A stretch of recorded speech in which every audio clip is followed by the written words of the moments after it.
శ్రీమాత్రే నమః. శ్రీమాత్రే నమః. శ్రీ గురుభ్యో నమః. శ్రీ గణేశాయ నమః. అమ్మ లలిత నామగానము ఈ శరన్నవరాత్రుల గురించి తెలుసుకుందాము. కానీ అంతకంటే ముందుగా మీరు గనక మన ఛానల్ని ఇప్పటి వరకు సబ్స్క్రైబ్ చేసుకోకపోతే వెంటనే చేసుకొని పక్కనే ఉన్న బెల్ ఐకాన్ని నొక్కి ఆల్ సెలెక్ట్ చేసుకుంటే మేము ఇలాంటి వీడియోస్ అప్లోడ్ చేయగానే ముందుగా మీకు నోటిఫికేషన్ వస్తుంది. అలాగే వీడియో ఎక్కడ కూడా స్కిప్ చేయకుండా చివరి వరకు చూస్తే మేము ఏం చెబుతున్నామో మీకు పూర్తిగా అర్థమవుతుంది.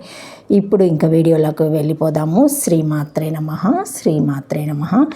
అమ్మ లలిత నామగానము. శ్రీ లలిత నామ సహస్రమంతా శ్రీరాగరంజితమైన మహాగానం. ఈ గానంలోని జ్ఞాన విజ్ఞానాలు మిళితమై ఉన్నాయి. ఇది గానానికి గానం వంటిది, స్తోత్రానికి స్తోత్రం వంటిది, శాస్త్రానికి శాస్త్రం వంటిది, జ్ఞానానికే జ్ఞానం వంటిది కూడాను. అర్చనకు, అధ్యాయానికి, ప్రార్థనకు, పారాయణానికి మంత్రసారంగా, యంత్రసారంగా, తంత్రసారంగా ఉపకరించే విజ్ఞాన సర్వస్వం. ఇందులోని భావ సౌందర్యానికి ముగ్ధులై జగద్గురువులు శ్రీ శంకర భగవత్పాదుల వారు సౌందర్య లహరిలోని వెల్లయించారు. తల్లి లావణ్యం కీర్తిచే తొలి 20 శ్లోకాల్లోని సారాన్ని గ్రహించి సౌందర్యలహరి శివశక్తి సామరస్యాన్ని శతాదా భావించింది. సౌందర్యలహరి ప్రతి శ్లోకము రహస్యనామ సహస్రంలోని అక్షర రమ్యతను, రుచిరార్థ నిధిని స్ఫురింపచేస్తుంది. జగదేక మాత ఎవరిని కటాక్షిస్తే అతడే ఋషి అవుతాడు. ఆమె అవ్యాజ అద్భుత అపార కరుణానుగ్రహాలు కావాలంటే ఆమె నామాలను స్మరించాలి. ఆమె దివ్య రూపాన్ని ధ్యానించాలి. నిజానికి నామరూపాలు మనవి. ఆ తల్లికి నామం లేదు, రూపం లేదు. ఆమె నామరూప విభజిత. కానీ నాదంలో ఆ తల్లి శ్రీమాత వినిపిస్తుంది. నామపరాయణ ప్రీతితో ఆమె సాక్షాత్కరిస్తుంది. ప్రణవనాదమే పరమేశ్వరికి నిలయము. కనిపించే రూపం, వినిపించే నామం జీవ లక్షణాలు.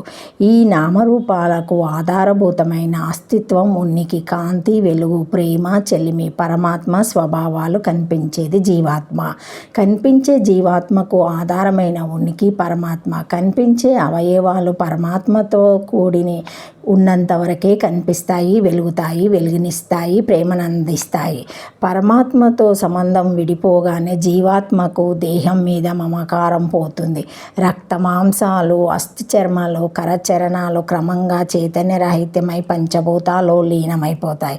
కానీ పోయిందేందో కనిపించదు. కళ్ళు సూర్యునిలో, మనసు చంద్రునిలో, వాక్కు అగ్నిలో, శ్వాస వాయువులో, చెవులు దిక్కులో, శరీరం మట్టిలో, వెంట్రుకలు చెట్లు చేమలో, రక్తవీర్యాలు నీటిలో, ఆత్మ అంతరిక్షంలో కలిసిపోయిన తర్వాత మిగిలేది ఏమిది?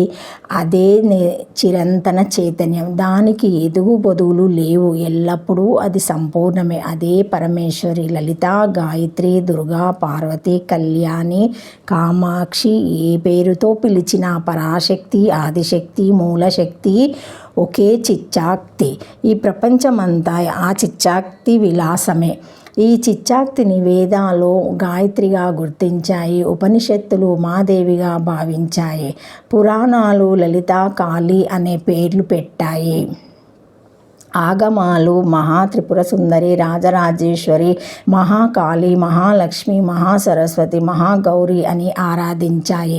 ఏమీ తెలియని పామర జనులు అంకాలమ్మ, పోలేరమ్మ, మూలాంబిక, నాచారమ్మ అని ఏవేవో పేర్లతో జగజ్జనని తమకు నచ్చిన విధంగా, తమకు తోచినట్లుగా భావించి సేవిస్తున్నారు.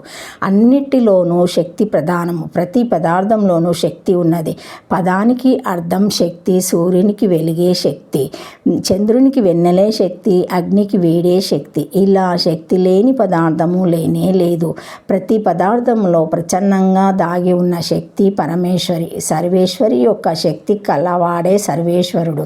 శివశక్తి యొక్క పరమేశ్వరికి, పరమేశ్వరునికి భేదం లేనే లేదు. శక్తికి మత పదార్థానికి భేదం లేదు. పదార్థం స్థూలమైతే శక్తి సూక్ష్మం.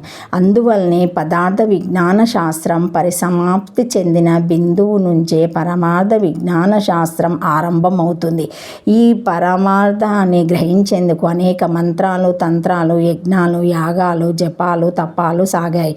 కానీ తల్లి అనుగ్రహం లేనిదే ఏ సాధన లభించదు. ఆత్మతత్వం ఎవరిని వరించి తరింపచేస్తుందో వారికే ఆత్మ సాక్షాత్కారం లభిస్తుంది. అతనికి ఆత్మ తనంతట తాను తన తనువును విప్పి చెబుతుందంట. అందువల్లనే శ్రీమాత్రే నమః అని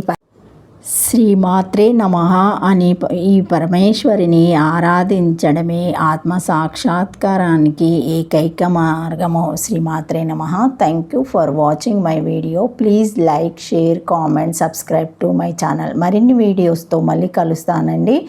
ఈ వీడియో మొదటిసారి ఎవరైనా చూసి ఉంటే తప్పకుండా లైక్ చేసి సబ్స్క్రైబ్ చేసుకోగలరు. ఏమైనా కామెంట్స్ ఉంటే పెట్టగలరు. లైక్ చేయడం, సబ్స్క్రైబ్ చేసుకోవడం మర్చిపోకండి. Thank you. శ్రీమాత్రే నమః. శ్రీమాత్రే నమః. శరన్నవరాత్రి శుభాకాంక్షలు ఆడియన్స్కి అందరికీ. Okay, thank you. బాయ్.